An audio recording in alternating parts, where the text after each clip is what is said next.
Bom dia, pessoal! Matéria da Folha de São Paulo. Motim de bolsonaristas no Congresso alavanca projetos para blindar deputados. O que aconteceu? Na última quarta-feira, um motim protagonizado por deputados bolsonaristas paralisou o plenário da Câmara por horas, com ocupação simbólica e obstrução dos trabalhos legislativos.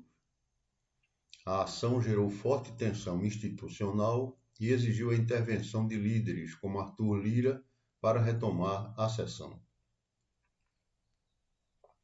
O que torna o episódio ainda mais preocupante é que, para que liberassem o plenário, parlamentares conseguiram impulsionar a chamada PEC da blindagem, uma proposta que restringe significativamente a possibilidade de prisão em flagrante de congressistas, condicionando-a a crimes não inafiançáveis e à anuência do plenário do STF. Por que isso importa? Porque expõe uma tentativa de usar o poder legislativo como escudo para blindar deputados de investigações e prisões, fragilizando o sistema de freios e contrapesos e alterando o equilíbrio entre os poderes. E como afeta o cidadão comum? Ao transformar um protesto parlamentar numa barganha por impunidade, isso aprofunda a crise de confiança nas instituições, ameaça a percepção de igualdade perante a lei e alimenta o descrédito com a classe política. Quando parlamentares tentam proteger-se a si mesmos em vez de representar o interesse público, a democracia sai perdendo. Matéria do Globo. Moraes levará recurso de Bolsonaro contra a prisão à primeira turma. O que aconteceu? Em um movimento judicial carregado de potencial impacto político, o ministro Alexandre de Moraes encaminhou ao colegiado da primeira turma do Supremo Tribunal Federal o recurso apresentado pelos advogados de Jair Bolsonaro contra a decisão que o colocou sob prisão domiciliar. A turma é formada, além de Moraes, pelos ministros Carmen Lúcia, Flávio Dino, Cristiano Zanin e Luiz Fux, configurando um julgamento colegiado de peso. O fundamento da prisão domiciliar foi o descumprimento das medidas cautelares impostas ao ex-presidente, entre elas a proibição de uso de redes sociais, mesmo por meio de terceiros, consolidada após sua participação, ainda que indireta, em manifestações no dia 3 de agosto de 2025. A defesa, por sua vez, argumenta que Bolsonaro não violou essas determinações, ressaltando que ele não controla o comportamento de terceiros, e classificou sua saudação em Copacabana como ativismo não intencional e não criminoso. No processo, o recurso corresponde a um agravo regimental, conforme previsto no Regimento Interno do STF, artigo 317, parágrafo 2º, o que permite a revisão da decisão monocrática ou sua submissão ao colegiado competente. Ainda não há data definida para o julgamento, que deverá aguardar o parecer da Procuradoria-Geral da República, um passo obrigatório antes da análise pela turma. Por que isso importa? Porque trata-se de uma questão central ao equilíbrio de poderes e à uniformidade das decisões judiciais.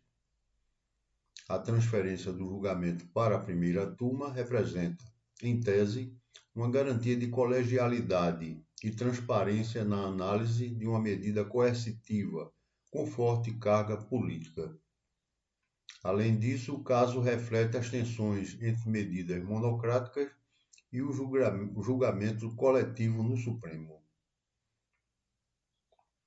E como isso afeta o cidadão?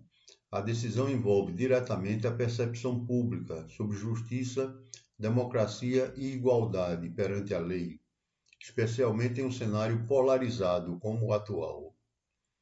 A forma como o STF lida com recursos de figuras políticas influentes compromete o clima de confiança no judiciário.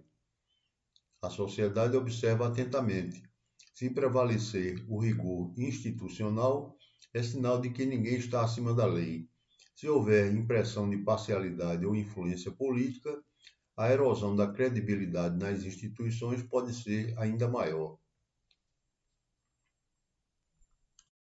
Matéria do Estadão.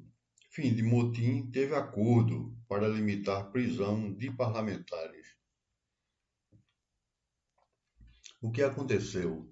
Na noite de quarta-feira, 6 de agosto de 2025, o plenário da Câmara dos Deputados foi palco de um motim organizado por grupos bolsonaristas e apoiadores do Centrão. Deputados ocuparam a mesa diretora, interromperam os trabalhos e exigiram pautas controversas. Entre elas, a anistia para os acusados de envolvimento na violência de 8 de janeiro e o impeachment do ministro Alexandre de Moraes, antes de permitir que a sessão fosse retomada. Em contrapartida à retomada dos trabalhos, ganhou força a articulação de uma proposta constitucional, batizada de PEC da blindagem, também chamada de PEC das prerrogativas por seus defensores, ou PEC da impunidade pelos críticos. A proposta estabelece que parlamentares só possam ser presos em flagrante por crimes inafiançáveis, como racismo e terrorismo, e que medidas cautelares, como o uso de tornozeleira eletrônica, só sejam aplicadas mediante autorização do plenário do STF. O que torna esse desenrolar tão relevante não é apenas o caráter simbólico da obstrução parlamentar, mas o risco concreto que a PEC representa às bases do sistema democrático. Ao criar barreiras legais para investigação e prisão de congressistas, a proposta diminui a efetividade do sistema de freios e contrapesos, fragilizando o papel do judiciário e reduzindo a responsabilização política. E como isso afeta o cidadão comum? A deliberada blindagem de parlamentares atinge diretamente a percepção de justiça e igualdade perante a lei, princípios fundamentais para a credibilidade das instituições. Quando o legislativo articula proteções extraordinárias para seus próprios membros, a desconfiança e o descrédito na política se aprofundam, fazendo com que a democracia se torne mais vulnerável ao distanciamento da população. Amanhã estaremos aqui com novas notícias para vocês. Curtam, compartilhem e se inscrevam no canal. Até amanhã!